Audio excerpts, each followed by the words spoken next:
Hello friends, अस्सलाम वालेकुम and welcome to electric focus.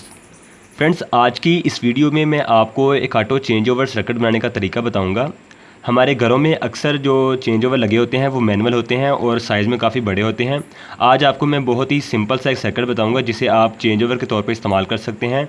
और इस सर्किट के लिए आपको सिर्फ एक अदर रिले और इस रिले की एक बेस चाहिए होगी, तो बाकी आप सिर्फ कनेक्शन करके इसको अपने घर में इस्तेमाल कर सकते हैं। तो आप इस वीडियो को एंड तक देखते रहिएगा। अगर आपको किसी चीज़ की समझ ना आए तो आप मुझे वो भी कमेंट सेक्शन में पूछ सकते हैं, इंशाल्लाह मैं आपको उसका आंसर दूंगा।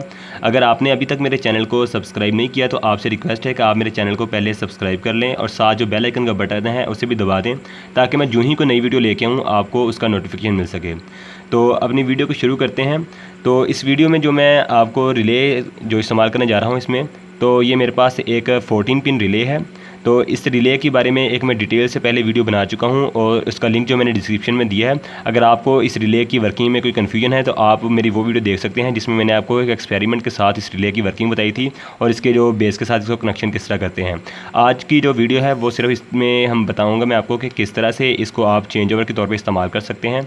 तो इसका जो इस्तेमाल है वो होता है हमारे पास, अगर आपके घर में एक जनरेटर है और आपकी एक इलेक्ट्रिक सप्लाई कंपनी है।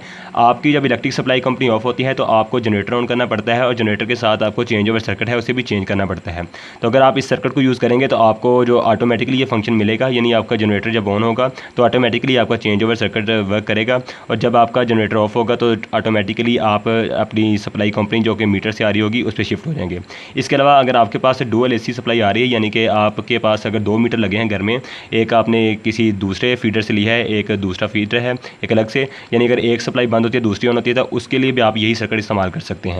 तो अब इसको मैं आपको इसका सर्किट दिखाता हूँ। ये इसका सर्किट है सिंपल सा।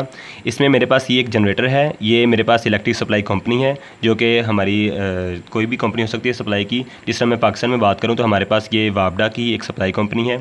इसके अलावा हमारे पास ये हाउस है जिसमें हमने इस सप्लाई को यूज़ करना है। तो ये जो सप्लाई हमारी सप्लाई कंपनी की तरफ से आ रही है उसकी 2 वायर्स हैं, एक हमारे पास फेज़ और न्यूट्रल। इसी तरह जनरेटर में भी 2 वायर्स होती हैं, एक हमारे पास होता है फेज़ और एक होता है न्यूट्रल। और इसका भी मेंशन कर लेते हैं, ये फेज़ है हमारे पास और ये न्यूट्रल है। और आपके जो घर में जो मेन स्विच बोर्ड है, ये हमारा मेन स्विच बोर्ड है, इसके ऊपर भी 2 पॉइंट्स हमारे पास होते हैं, एक हमारा होता है फेज़ और दूसरा होता है न्यूट्रल का।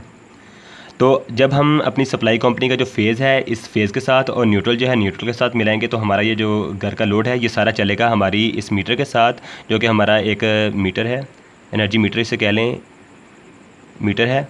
अगर आप इसको अपना जनरेटर भी चलाना चाहते हैं तो आप इसको क्या करेंगे, अपने लोड को जो इसका न्यूट्रल है इसको घर के न्यूट्रल के साथ और फेज़ को फेज़ के साथ मिलाएंगे तो हमारा जो लोड है सारा वो जनरेटर पे शिफ्ट हो जाएगा। लेकिन जनरली हम इस तरह काम करते हैं कि यहाँ पे हमारा जो रिले का मैंने आपको ब्लॉक दिखाया है, यहाँ पे हमारा एक चेंज ओवर सर्किट होता है। जब आपकी सप्लाई ऑफ होती है तो आपको मैनुअली इसको चेंज करके जनरेटर पर शिफ्ट करना होता है। तो आपको मैं बताता हूँ, ये सिंपली आप इसके कनेक्शन कर सकते हैं। तो पिछली वीडियो में मैंने इस ब्लॉक के बारे में डिटेल से बात की थी, इसमें किस तरह इसकी स्विचिंग होती है। अगर आपको रिले की वर्किंग पता है तो आप तो देखते रहिए वीडियो, लेकिन अगर आपको इसकी वर्किंग नहीं पता तो आपसे रिक्वेस्ट है कि आप प्लीज़ वो पहली वीडियो देख लें, ताकि आज आपको इस वीडियो में कोई कन्फ्यूजन ना रहे। तो इसमें रिले की जो कॉइल है इसमें मैंने 2 स्विच बनाए हैं अभी। अगर आपके पास कोई रिले है जिसमें सिर्फ 2 टू वे स्विचेज़ हैं, इसमें मेरे पास 4 टू वे स्विचेज़ हैं, तो इसमें सिर्फ 2 ही हमारे पास यूज़ होंगे। अगर आपके पास कोई 8 पिन रिले है तो वो भी यहाँ पे वर्क करेगी बिल्कुल सही तरीके से। तो सबसे पहले क्या करेंगे, हमारी जो सप्लाई कंपनी का जो हमारे पास आ रहा है फेज़, वो हम देंगे इसके नॉर्मली क्लोज कॉन्टैक्ट्स पे। तो जो हमारे पास ये ऊपर वाले कॉन्टैक्ट हैं ये हमारे पास ये NC है और ये भी NC है। इसके अलावा जो नीचे वाले 2 पॉइंट है, ये वाला जो पॉइंट है ये हमारे पास NO है, नॉर्मली ओपन कॉन्टैक्ट। इसके अलावा ये NO है। तो इसके अलावा ये कॉमन कॉन्टैक्ट है, ये भी कॉमन है। ये 2 स्विचेज़ हैं। तो इस केस में जब हमारे पास ये इसमें एक जो स्विच होता है ये नॉर्मली इस कंडीशन में होता है, यानी कि इसके साथ इसका कनेक्शन बना होता है। तो आप क्या करेंगे, सबसे पहले जो आपका सप्लाई कंपनी का फेज़ है उसे आप देंगे इसके एक पॉइंट पे, यहाँ पे आप इसका फेज़ दे देंगे। और इसका जो न्यूट्रल है आप इसके ऊपर वाले पॉइंट पे, यहाँ जो नॉर्मली क्लोज दूसरा पॉइंट है यहाँ पे आप इसका दे देंगे न्यूट्रल। तो इस तरह से ये कनेक्शन आपके मीटर के कंप्लीट हुए। इसके बाद जो आपका कॉमन पॉइंट है या फेज़ है, इसको आप लेंगे सीधा यहाँ से एक वायर और इसको यहाँ से कनेक्ट कर देंगे इसके कॉमन के साथ, और जो इसका सप्लाई जो आपके घर का दूसरा जो न्यूट्रल पॉइंट है इसे आप कनेक्ट कर देंगे इसके नीचे वाले कॉमन कॉन्टैक्ट के साथ। तो देखें जब रिले हमारी ऑफ होगी, इसकी कॉइल को कोई सप्लाई नहीं मिलेगी, तो हमारे जो कॉन्टैक्ट है ये कॉमन कॉन्टैक्ट नॉर्मली क्लोज के साथ मिला होगा।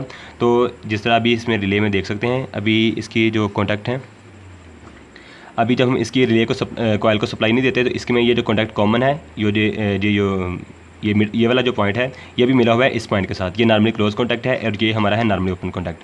अभी जब सप्लाई देंगे तो ये आपस में शॉर्टेड है दोनों पॉइंट।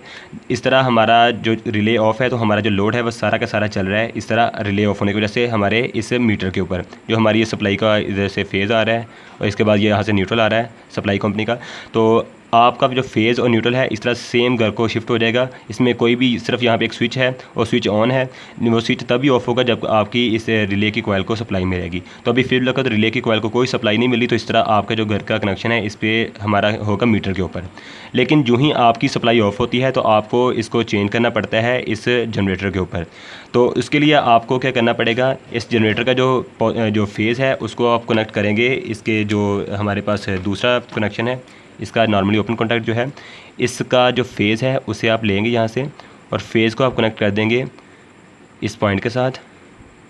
इसको जंपर वायर डाल के यहाँ से इस तरह से इसका जो न्यूट्रल है इसे आप कनेक्ट करेंगे इस पॉइंट के साथ इस तरह से। ये वायर किसी का शॉर्ट नहीं होगी, सीधा इस पॉइंट के साथ आगे मिलेगी।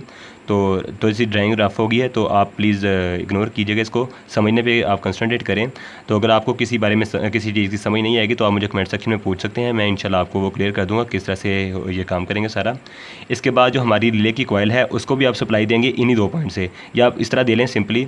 ये जो हमारा यहाँ से पॉइंट आ रहा है न्यूट्रल का, इसे आप इस पॉइंट से एक तार उठाएँ और सीधा ले जाएँ इसको इस पॉइंट पर। जो हमारा फेज़ आ रहा है उसको ले जाएँ सीधा इस पॉइंट पर ऊपर इसके इस तरह से।